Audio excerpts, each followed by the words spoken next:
Hi everyone, it's Heather. I wanted to share with you some stories about my life, some of the chapters in the book of my life. I think that when you step forward to do something that you believe in, it's important to share some of those chapters so that people can understand why you make the decisions you do every day. My story is similar to that of an advocate, and around 28 years ago, I think that as a young woman, I started out with some personal struggles, and that included financial struggles, mostly led from domestic violence. So I have to say that that brief but challenging time in my life taught me a lot, but it was a difficult time for me. For many years since, I'm proud to say that I'm a working mom.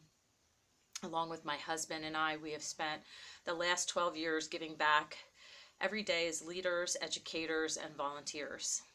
We have provided a healthy environment for our two young boys and supported our extended family. Coming from a large family of 6 siblings, I supported my family along my own journey, and that required additional sacrifices and advocacy. At all my siblings, my brother and I were very close, and I felt responsible for helping him deal with his addiction as his path was different than mine. While we continued many chapters of our lives, raising children, developing my career, and serving my community, those chapters included many years of supporting my brother. And I thought that I was helping him, that I could save him, spending countless hours, tears, and struggles, my whole family and I just trying to support him through his battle with the disease of addiction. We spent a lot of time talking about how people like him fell through the cracks, and he would remind me of ways the system could change so that he he could see people who struggle like him have a different opportunity or chance. And he knew I was an advocate and that I would fight for those policy changes or just awareness, whatever realm that I was working in or spending my time in. And just a few short months ago, back in June of this year, I lost my brother to the disease of addiction. I have dealt with that chapter of my life the best I can, amidst completing my master's degree, amidst running for a campaign for a local office that I live in this town and hoping to make a change. And my brother was there in those first few months when I started that journey, and he reminded me just how important it was to continue to push through and advocate. So I continued.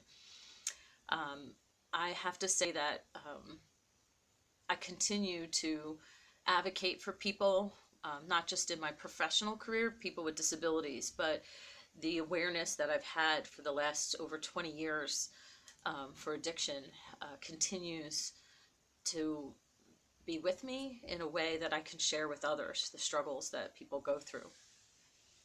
So this trauma just has fueled my passion to continue to advocate and continue to serve others. I have no shame in being considered a working class person. I think that as a woman who works full time with children and a husband and a community and family, I continue to work hard to improve and educate myself. I think that the obstacles and hardships we all come across, we find a way to work them in and through our lives.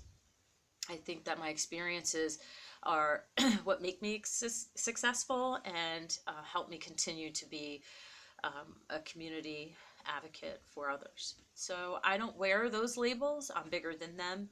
And I think we should all consider that in what we do and how we treat others. So thank you for listening to my story and hearing about the chapters to come.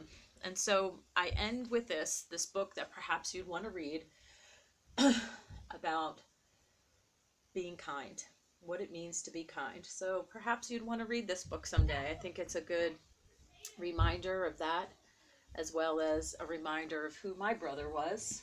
This is Bob.